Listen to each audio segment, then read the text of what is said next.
नमस्कार मंडळी, आज बनवूयात आपण भरली वांगी। महाराष्ट्रामध्ये प्रत्येक घरामध्ये वांगी ही बनवलेली जातात। वांग बनवण्याची पद्धत ही वेगवेगळी असते। त्यासाठी आपण आज जी पद्धत वापरणार आहोत ती अगदी सोपी आहे।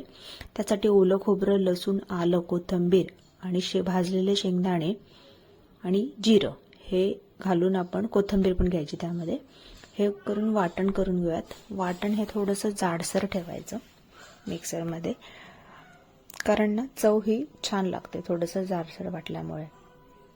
वांगी घेताना ही थोडीशी काटेरी आणि तुम्हाला जशी आवडतात, आता आम्हाला जरा पांढरी अशी आवडतात वांगी, त्यामुळे आम्ही ही कोल्हापुरातून घेतलेली वांगी, गेलेलो गावाला त्यावेळेस चिरून घेतली आहे। चिरून घेताना आतमध्ये बघायचं आणि पाण्यात टाकायची चिरताना। पाण्यामध्ये वांगी काळी पडत नाही।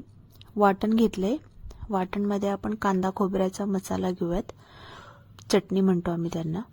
त्यामध्ये आलं, लसूण, कोथिंबीर सगळं मिक्स मसाले असतात, ठीक आहे। त्यानंतर आपण मीठ, हळद घालून घेऊयात आणि हा मिक्स करून मसाला वांग्यांमध्ये आतपर्यंत छान असा दाबून भरायचा, म्हणजे जेणेकरून आपण तेलात टाकल्यानंतर हा मसाला बाहेर पडणार नाही, ठीक आहे।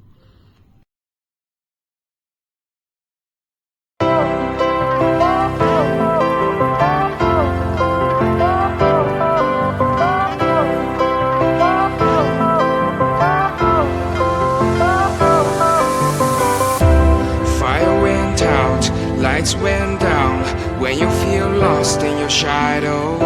Don't feel alone. कढईमध्ये मी 2 चमचे तेल टाकले। त्यामध्ये आधी मसाला टाकून घेऊयात आपण आणि मसाला परतला 30 सेकंद की त्यामध्ये वांगे टाकून घेऊयात। वांग्यांमध्ये लगेच पाणी टाकायचं नाही, वाफेवरती 2 मिनिटं 3 मिनिटं होऊ द्यायचे। त्याला असा ब्राऊन कलर आल्यानंतरच अर्धा पेला पाणी टाकायचं। त्यामध्ये तुम्हाला जितकी ग्रेव्ही लागते तेवढी ग्रेव्हीसाठी तुम्ही पाणी टाकून घेऊयात आणि 15 ते 20 मिनिटात अगदी वांगे शिजून जातात तुमची। आणि अशा प्रकारे भरली वांगी चमचमीत तुमची रेडी आहेत। तुम्ही ही गरम चपातीसोबत, भाकरीसोबत आणि इवन भातासोबत तूप घेऊन खाल्लात तरी अप्रतिम चवीची वांगी लागतात। Thank you for your watching. Thank you.